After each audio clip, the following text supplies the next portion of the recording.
Welcome back now to Do It Yourself Cleveland, where we're answering your comment and questions about everything from woodworking to gardening. Now, this is one of my favorite plants coming up. As a kid, you probably saw plants that ate insects and you thought, wow, isn't that cool? Well, those carnivorous plants are becoming more popular among adult gardeners looking for interesting house plants. That's why we've asked our green thumb, Jesse McBurns, to answer some of your common questions about these insect eaters who need more than just bugs to thrive. An interesting variety of plants are those that eat insects, and carnivorous plants have many different varieties. So let's go ahead and take a closer look at some of those. Let's get to the first question. Will a carnivorous plant die if it doesn't get insects to eat? Well, eventually it will. It's going to need to eat at some point in time.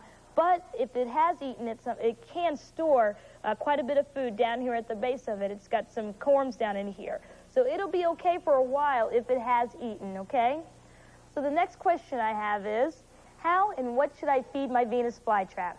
Well, they definitely like to eat flies, but if you can't get any flies, you can check your pet store, and they may have some other types of insects that your flytrap wouldn't mind eating. Now, as far as how to feed your flytrap, right here in the throat, it's got these little hairs in there, and once the fly gets in there, it'll tickle those right there, and it'll start to close up. It's gradually doing that, and it keeps this prey in there. Sometimes they'll close really quickly, so that's how the fly gets stuck in there. Now, as far as some other types of carnivorous plants and how they eat, here's one here, a pitcher plant. This one actually will get its prey down in there. It's also got little hairs on it, and its prey will touch those, and it'll get down in there, and it'll begin to close up, and the insects will get stuck down in there. And this one right here is already closed up, so it's probably eating on something right now. Now, there's another type of pitcher plant where it's got this neat little flap on it, where once the prey gets down in there, it may come here, and this will snap shut, and then it holds it in there, and then it'll start eating on that. So really two unique ways that they eat. Now, this really cool one, this cobra plant, you can get a look at that. This one is great. It actually looks just like a cobra. Now, as far as how he eats, he's got a little hole right down in here. And what's happening is he's got like a sweet smell to him, or sweet fragrance, that's going to attract the flies or other insects, and then they get stuck down in there, and then they can't get out. So the next question I have is, do carnivorous plants require the same care as other house plants? Actually, no, they don't. They want to have a poor soil. The soil is not draining that well. They like to stay moist, and that could mean having pieces of even sticks, sometimes rocks, and sand, those types of things in their soil. A great way that you can get a lot of extra moisture is you can create a terrarium. I'm going to go ahead and add in some sand as a base there. Now, something else that they don't like is they don't like the fertilizer. You want to make sure that you're not giving them fertilizers, because that could end up hurting them. And just want to get a nice layer in there. And I'm going to add some of my other soil. And something else you want to make sure to do, and this one's important, you want to make sure that you're not using tap water, regular tap water, when you're watering your plants, because that could end up hurting your plant. So I think I've got enough in here. I want to make sure I've got enough for my root ball to sit in. And I'm going to go ahead, I'm just going to place my cobra plant in there. And I'm going to try and take them out as gingerly as possible.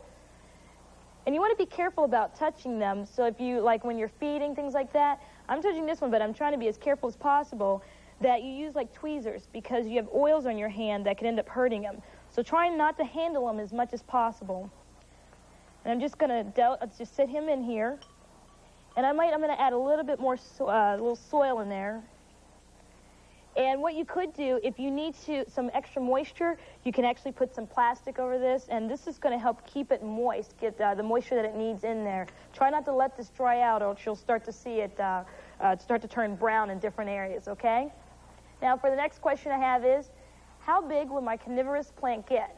Well, it really depends on the type of container that you're using. Some of the ones that we do have here in these cute little boxes, and this is going to kind of keep them about the size of the box. Now, if you do want larger ones, you can use like a large tray or saucer, something that's kind of shallow, and then you can set that in there, and that'll let it get a little bit bigger, start to clump until it's bigger, okay?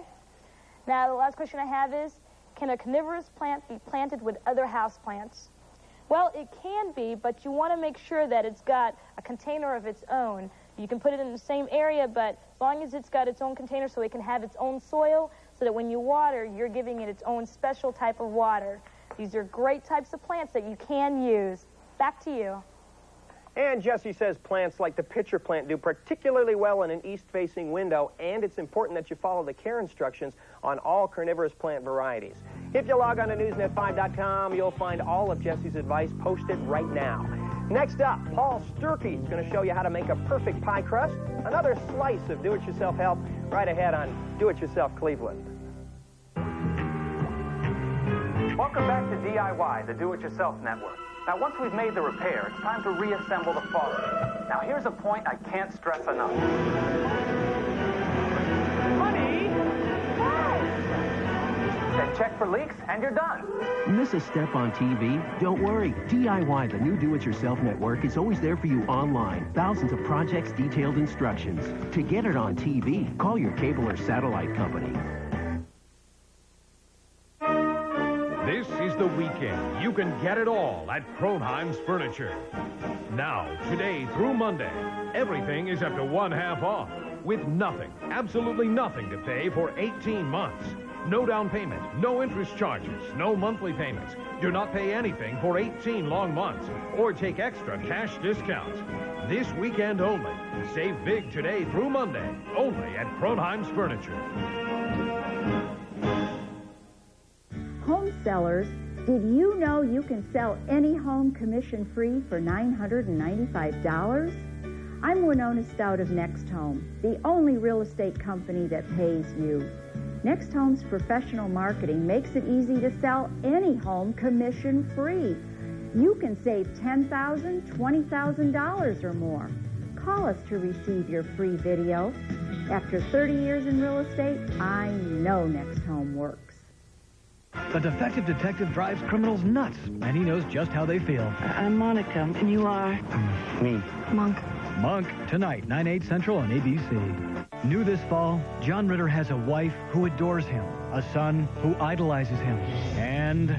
What? Not one, but two teenage daughters. I can see your bra and that slingshot you're wearing under your pants. The thong. It's floss. John Ritter in 8 Simple Rules, Tuesdays at 8/7 Central this fall on ABC. We have covered quite an eclectic collection of questions today, from preserving antiques to feeding bug-eating plants. Now let's head to the kitchen. From your emails, we've learned a lot of you would love to prepare a classic dessert, but you need some expert advice before you start making it. Enter Chef Paul Sturkey and his recipe for a perfect pie crust that you can do yourself. A lot of people love to bake at home and make a lot of desserts, but when it comes to pie crust, for some reason, they have that panic look on their face. I'm here to demystify pie crust for you and share my recipe for a perfect pie crust. And so what we'd like to do is start with our first question today, and that is, what is the secret to a really good pie crust? Well, I tell you what, the secret to a really good pie crust is the right ingredients at the right temperature, handled for the right amount of time. And the ingredients really are quite simple. It's flour, salt, shortening, butter, and a little water.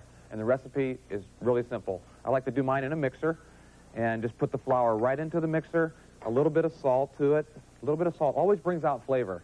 Always use salt in baking. And you just want to mix those up together just to get them started.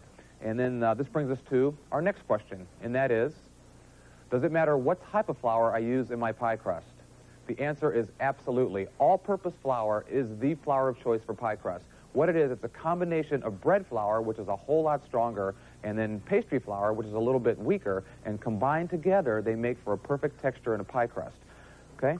So what we're going to do here is next is add the shortening, and a lot of people use all butter. I like to use shortening because it helps you in the handling process, especially if you're in a humid climate or your kitchen's a little bit warm. The shortening actually helps the process a little bit.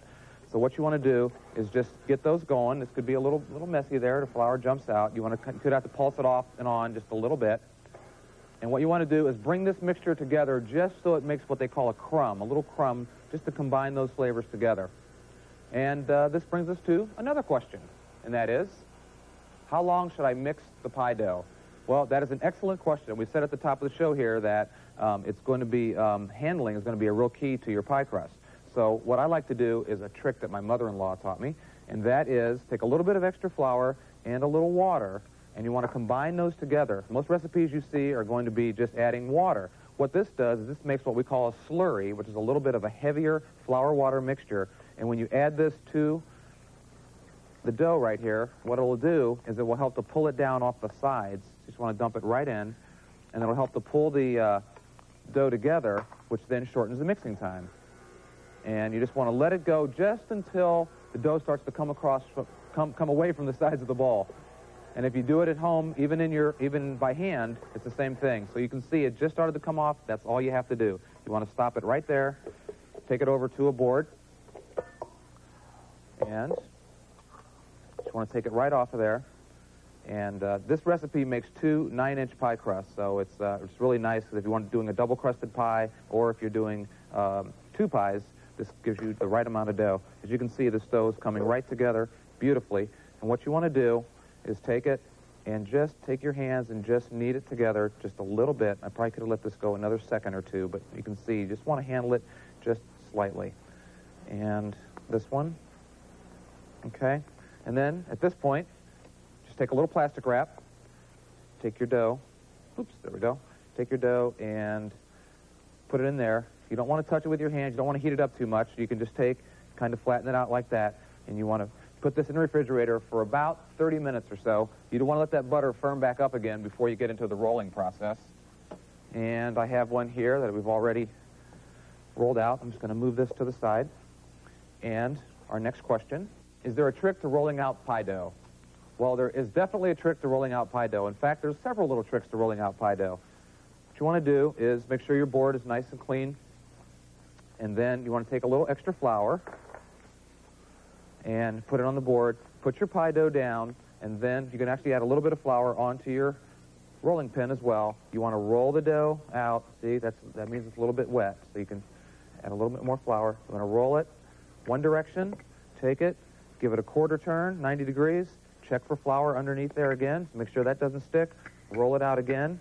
You want to roll your pie crust out to about an inch larger than your pan, and as we said before, this makes 2 9-inch pie crusts, so you want to go to about a 10-inch circle, and you can take and check it there. I just want to go a little bit more in this direction, like that, okay? Now, here's another trick. When you're moving the pie crust to the pie pan, what you want to do is take it, fold it in half, set it right in there, and then open it up, and then make sure it goes right down into the sides like that. Which brings us to another question, and that is, how do I prevent the crust from becoming soggy? Well, I tell you what, this is a great secret that my wife taught me, who's a great pastry chef herself, and that is add a little bit of flour, or you can use cornstarch into the bottom of this, and that way when the fruit filling goes in there, this actually helps to absorb some of the liquid, and that's a great tip for keeping that. The other thing is, eat the pie, okay? You make it today, or eat it tomorrow. And then you just want to make a nice little edge on your pie. I use my first finger and thumb on my left hand, and then my first finger on my right hand, and then you can just make a nice little pattern, go all the way around the pie like that. It ends up coming out just like this one. And I tell you what, it's really simple to make pie crust. It's 3 simple things. The right ingredients at the right temperature, handled for the right amount of time, and of course, a little practice goes a long way as well. And then we have a nice pie here that you can see that you can make at home as well. It is a 3-nut chocolate chip pie. You can get the recipe for this, all my tips on pie crust on our website at DIYnet.com, and I'm going to go have a little ice cream. Back to you. Paul reminds us the keys to a great pie crust are the right ingredients handled for the right amount of time. So please, don't rush this recipe. You'll find an easy-to-print shopping list, by the way, just by logging on to Newsnet5.com. Well, we're not done yet. Coming up, advice for giving medicine to your pet as we finish off things right here on Do It Yourself Cleveland.